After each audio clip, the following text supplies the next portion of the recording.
दादा परदादा मर गए, यहाँ तो गंदा पहल गई हो रहा पैर।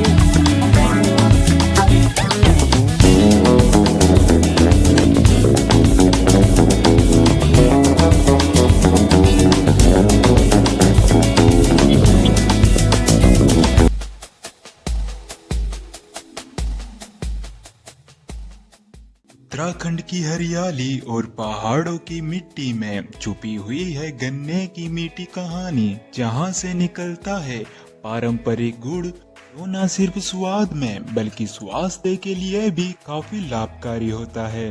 हम उत्तराखंड के अलग अलग इलाकों में सफर करते हुए वहां की पारंपरिक पद्धतियों को समझते हैं। वहां हर कदम पर हमें मिलती है मिट्टी की खुशबू और लोगों की मेहनत की कहानी। इस सफर में हम जानेंगे कि कैसे गन्ने से गुड़ बनने की प्रक्रिया एक कला नहीं बल्कि पीढ़ियों से चली आ रही एक परंपरा है। इस यात्रा में न सिर्फ हम गुड़ बनाने की प्रक्रिया को समझेंगे बल्कि उन किसानों की कहानियों को भी जानेंगे जो अपनी मेहनत और परंपराओं से इस मीठे स्वाद को संभव बनाते हैं। इस डॉक्यूमेंट्री के जरिए हम आपको दिखाएंगे कि कैसे यह पारंपरिक कला आज भी जिंदा है।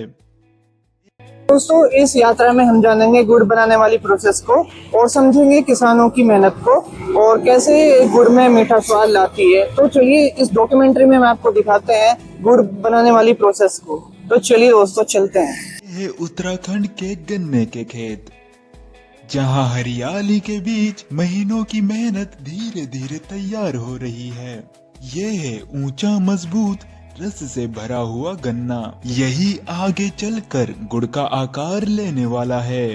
यह है उत्तराखंड की हवा में हिलते खेत, जहां की मिट्टी, पानी और मौसम गन्ने को एक अलग ही स्वाद और मिठास देते हैं। किसान काम कर रहे हैं। इन खेतों में किसान सुबह से लेकर शाम तक मेहनत करते हैं ताकि हर गन्ने में मिठास बनी रहे। अब जानते हैं कटाई का वो समय जब खेत में शुरू होती है गुड़ बनने की असली यात्रा।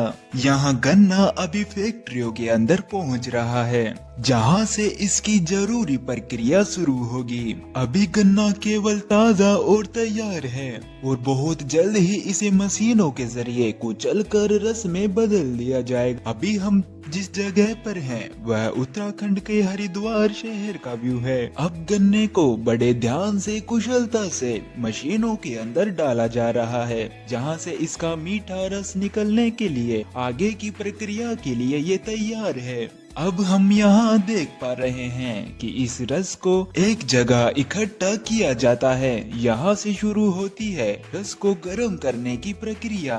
जब गन्ने के रस को धीमी आंच पर उबाल कर उसे गाढ़ा किया जाता है ताकि गुड़ की मिठास बनी रहे। साथ ही इसे गर्म करने के लिए पारंपरिक भट्टी का इस्तेमाल किया जाता है, जिसे जलाने के लिए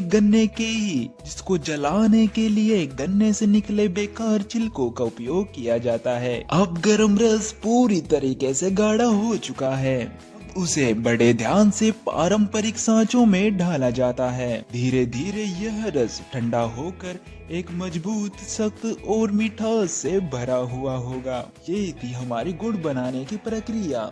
जानते हैं यहाँ के ग्रामीणों की गुड़ को लेकर क्या भावनाएं और परंपराएं हैं।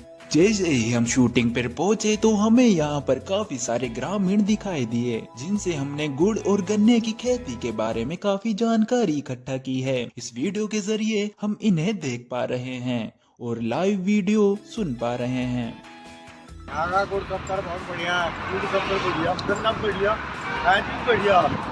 अरे जहाँ सब बढ़िया ही बढ़िया काम चल रहे दोस्तों में काची थी हमारे जहाँ। आपके यहाँ गन्ने का उत्पादन है वो लगभग कितने साल पुराना है यहाँ का? तो भाई दादा परदादा मर गए, यहाँ तो गन्ना पहल गई हो रहा पैर कम होता अब ज्यादा हो।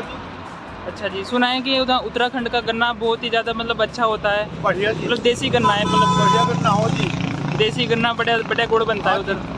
अच्छा, उधर देख भी पा रहे हैं उधर फैक्ट्री वगैरह भी चल रही है। गन्ना बहुत भाई साहब। ये कौन सा गांव पड़े यो? अनाज बढ़िया, बरेड़ी पड़े। बरेड़ी जी, बरेड़ी, अच्छा। बरेड़ी गाँव। अच्छा, और जिला कौन सा पड़े? जिला हरिद्वार जी। हरिद्वार जी। जी शुक्रिया जी, आपसे मिलकर बहुत ही अच्छा लगा और आपका गांव बहुत अच्छा है, आप लोग बहुत अच्छे हो। नमस्ते। उत्तराखंड में सबसे बड़ा गाँव है जी हमारा। हाँ जी।